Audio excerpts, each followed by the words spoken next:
भगवान अवतार क्यों लेता है? इस धराधाम में भगवान का बार बार अवतरण आखिर किस हेतु से होता है? आइए आज इसी बिंदु पर प्रकाश डालते हैं। जैसे कि गीता में भगवान ने स्वयं कहा है कि यदा यदा हि धर्मस्य ग्लानिर्भवतु भारत अभ्युत्थानाम धर्मस्य तदात्मानं सृजाम्यहम् परित्राणाय साधूनां विनाशाय च दुष्कृतां धर्म संस्थापनार्थाय संभवामि युगे युगे।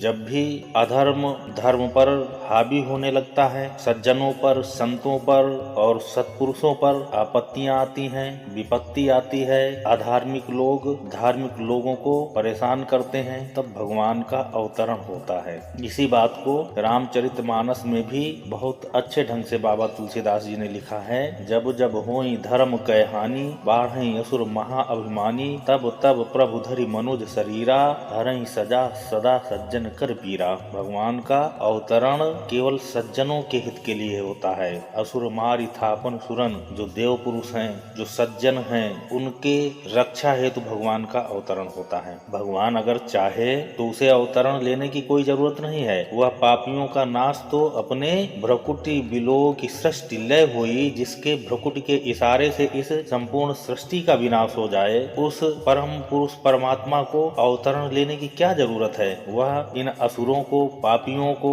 ऐसे दुराचारियों को तो अपने भ्रकुटी के इशारे मात्र से ही नष्ट कर देगा। फिर भी वो अवतरण लेता है तो उसका केवल एक कारण है कि भगवान असुरों को, निशाचरों को, पापियों को मारने के लिए नहीं अवतरण लेता है। वो तो उसके लीला का अंग है, वह लीला करता है इनके साथ में, लेकिन वह अपने भक्तों के हेतु केवल अवतरण लेता है और उस अवतरण के द्वारा अपने ऐसे चरित्र गढ़ता है, ऐसे कार्य करता है जिसके चरित्र का गुणगान करके, जिसके चरित्र का ध्यान करके, मनन करके उसके भक्त उसकी पूजा में रत रहते हैं, उसके ध्यान में रत रहते हैं और उसके कृपा के पात्र बने रहते हैं। भगवान का अगर अवतरण न हो तो उसका चरित्र कैसे बनेगा और वह चरित्र फिर भक्त कैसे जानेंगे? भगवान अपने भक्तों के लिए अवतार लेता है। अवतार लेकर के अपने चरित्र के द्वारा वह इस समाज को, इस अपने भक्त समाज को, संपूर्ण मानव समाज को अपने चरित्र के द्वारा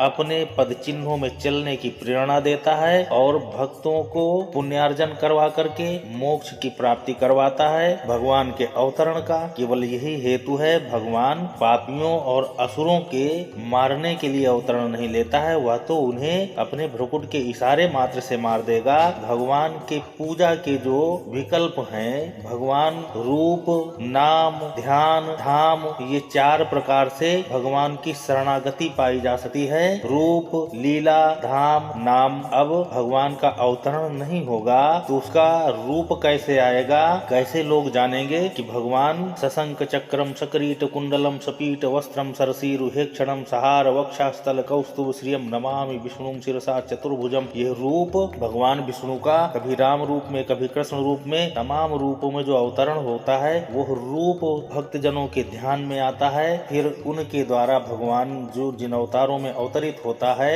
उन अवतारों के द्वारा जो चरित्र गढ़ा जाता है, राम रूप में या कृष्ण के रूप में या नरसिंह रूप में, वाराह रूप में, परशुराम रूप में, जो भगवान के चरित्र गढ़े जाते हैं, जो कार्य किए जाते हैं, उन कार्यों का जो अनुसरण होता है, उन कार्यों का जो बखान होता है, वह चरित्र हो गया। वह चरित्र तो तभी बनेगा जब भगवान अवतरण ले करके और अपना चरित्र निर्माण करेंगे। और के बाद वो चरित्र जिन जिन स्थानों पे अपने चरित्र रचता है, अपने कार्य करता है, उन स्थान को धाम कहा जाता है। वह स्थान पवित्र धाम, तीर्थस्थल बन जाते हैं। भक्त उनके दर्शन करके पुण्यार्जन करते हैं और भगवान की कृपा पाते हैं। भगवान की लीला, रूप, धाम, नाम, जिन अवतारों में भगवान का जो नाम होता है उस नाम का लोग स्मरण करते हैं, उसके द्वारा किया गया चरित्र का स्मरण करते हैं, अनुसरण करते हैं। जहाँ पर वह चरित्र जो कार्य किए, उन स्थानों को धार्मिक स्थान के रूप में उसके भक्तजन पूजा करते हैं, दर्शन करते हैं और उन नामों का